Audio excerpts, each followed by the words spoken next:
is the self-direction of human evolution. They're going to use medicine, surgery, psychiatry, sociology, religion, education, genealogy. They use it all. Like a tree, eugenics draws its materials from many sources and organizes them into a harmonious entity. They were going to work really hard to improve humanity by eliminating inferior genes. This is a person very involved in this was the one who started Planned Parenthood. We cover more on that on video number 4. In 1904, the World's Fair was held in St. Louis, Missouri. One of the displays on there was a huge display of many people involved in showing the evolution theory. Right here's a picture. At the 1904 World's Fair, 2,000 primitive peoples were put on display. The purpose of the display was to demonstrate the superiority of the white Americans who had evolved further.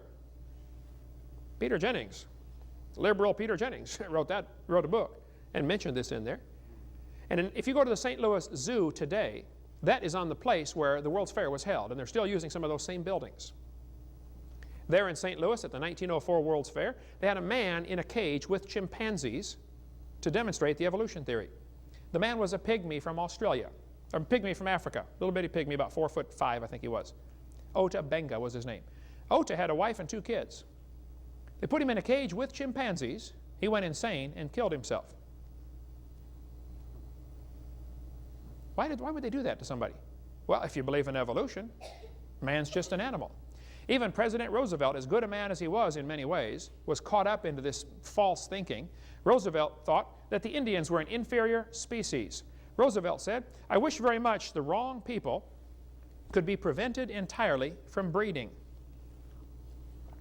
Roosevelt thought the immigrants from Europe, Scotland, Ireland, and the Orient were a threat to American society.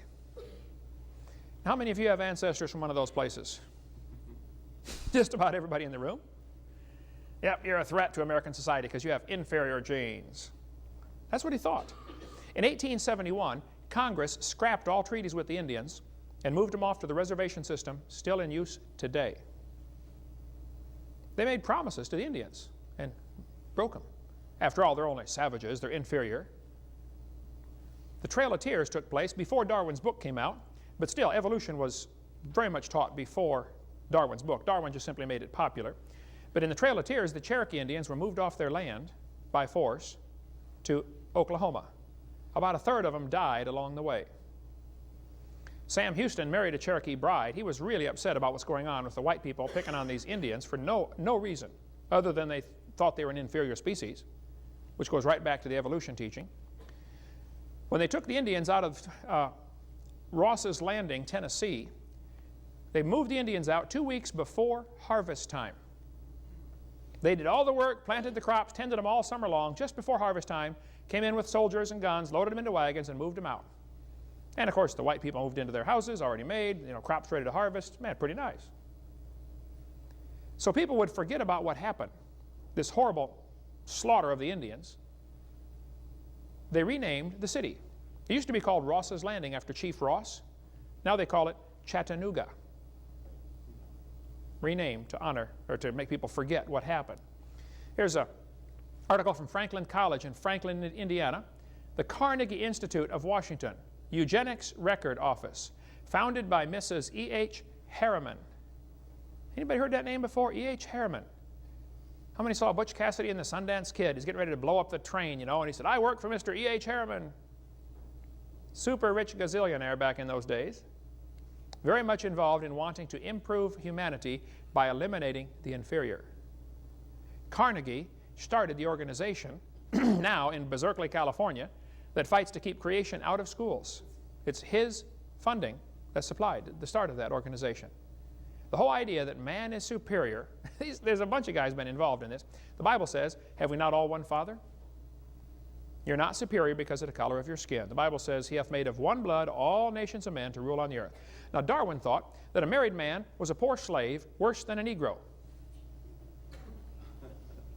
Regardless, we won't comment on whether it's true or not, but if it's not, by the way. But if a professor said that today, how long would he keep his job? Or his life? Some of these feminazis would go kill him, wouldn't they? And yet they praise Darwin in our school system. Louisiana, I don't know if they got it passed or not. They were working on a bill to ban the teaching of Darwin because of his racism. Very interesting approach. Yeah. I mean, if our school started teaching the teachings of Adolf Hitler and made it mandatory reading, wouldn't people get upset? Well, why aren't they upset about the mandatory teaching of Darwinism? Darwin said, the chief distinction of intellectual powers between the two sexes is shown by man's attaining to a higher eminence in whatever he takes up. Whether requiring deep thought, reason, or imagination, or merely the use of the senses and hands, the average mental power in man must be above that of woman. Darwin finally married his first cousin, Emma Wedgwood. Nobody else would take him. Darwin thought men were superior in every single way. Darwin believed in inbreeding, so he married Emma, his first cousin. He wanted to raise a superior stock of children. He ended up having 10 children. Mary died shortly after birth. Anne died at 10. Robert was born retarded and died at 19 months. Henrietta had a serious nervous breakdown at 15. 3 of his other 6 sons were ill so often, Charles regarded them as semi-invalids. So much for inbreeding, Charlie. Evolution is the foundation for communism. Communism, started by a guy named Karl Marx, removes God from authority and puts man in his place. He says there is no God, so man must be in charge. Missionaries have said when they're working in a country and the communists take over, the first thing the communists do when they come into the country, they go into the schools and they start teaching communism? No, they start teaching evolution. They start by laying a foundation of evolution, and then they bring in the teachings of communism. Communism can't thrive in a place where people believe they've got rights that come from the Creator. And the creation movement in America is one of the biggest hindrances to the advancement of the New World Order. And they very much would like to get rid of guys like me who don't believe in evolution.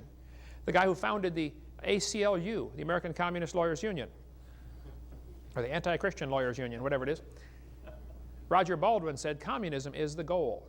You ought to read the history of the founding of the ACLU. One of the purposes of that lawyers' movement was to advance the cause of communism.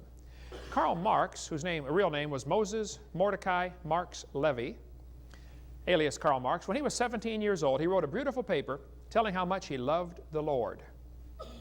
High school graduation, he had a paper saying, man, I want to serve God with my life. Then he went off to college. He studied philosophy, and a college professor turned him away from God and turned him on to the teaching of evolution and destroyed Marx's whole philosophy of life. Karl Marx was destroyed by this teaching. You know, 75% of kids from Christian homes that go off to secular schools lose their faith. I meet them by the hundreds all year long. Some college professor destroys their faith. Karl Marx later in life said, my objective in life is to dethrone God and destroy capitalism. Marx based his whole philosophy of communism on the idea of evolution. Karl Marx even tried to dedicate his book to Charles Darwin, from a sincere admirer, Karl Marx. Marx knew his theories would not survive without evolution as the foundation philosophy. They go together hand in glove. Karl Marx had 6 children. 3 died of starvation in infancy. 2 others committed suicide. When Marx died, only 6 people attended his funeral. But his philosophy is still ruling 1/3 of the planet today. You know, 1/3 of the people on planet Earth are under communism right now. Started by a loser who never worked a day in his life, let his own kids starve to death. He was a loser. Karl Marx developed what we call the Communist Manifesto in 1848. You want to take over a country? Here's how communism works. First thing you do is abolish private property. And by the way, this is the real purpose behind the environmental movement in America. They're not trying to save the environment. Some probably are. But the basic idea behind the movement is abolish private property. You got to get their permit to cut down your tree.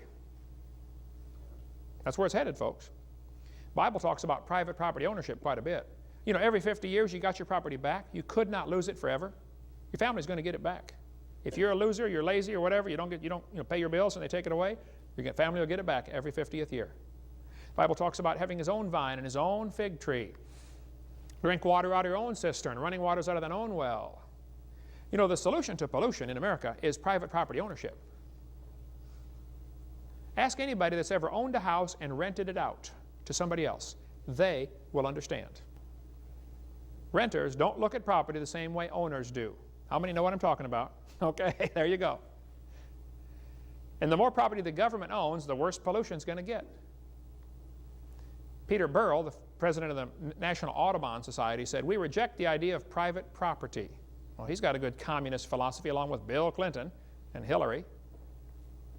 Here's a pledge of allegiance put up at a public school in Massachusetts. Look at this carefully. "I pledge allegiance to the earth,